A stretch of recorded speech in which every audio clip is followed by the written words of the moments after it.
মহাশিবরাত্রির দিন সকাল সকাল কিন্তু আমার এই নিউ ড্রেসটা চলে এলো, আর আমিও স্নান টান করে সকাল সকাল রেডি হয়ে গেলাম জল ঢালতে যাব বলে। আর সমস্ত জুয়েলারি পরা কমপ্লিট, একটা টিপ পরে লুকটা কমপ্লিট করলাম। তো মন্দিরটা বাড়ি থেকে অনেকটাই দূরে, এই রাস্তাটা পেরিয়ে সেই দূরে রয়েছে ওই মন্দিরটা। রাস্তায় দেখুন কতগুলো গরু, কি সুন্দর লাগছে। তো আমরা মন্দির চলে এসেছি।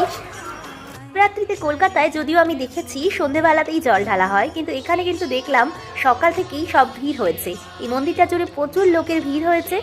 দেখুন সবাই দূর দূর থেকে বাঁক নিয়ে আসছে বাবার মাথায় জল ঢালার জন্য।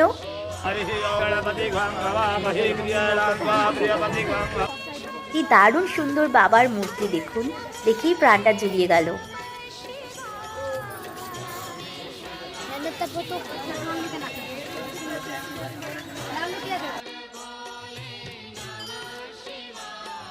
সকাল সকাল শিব মন্দিরে জল ঢালা কমপ্লিট।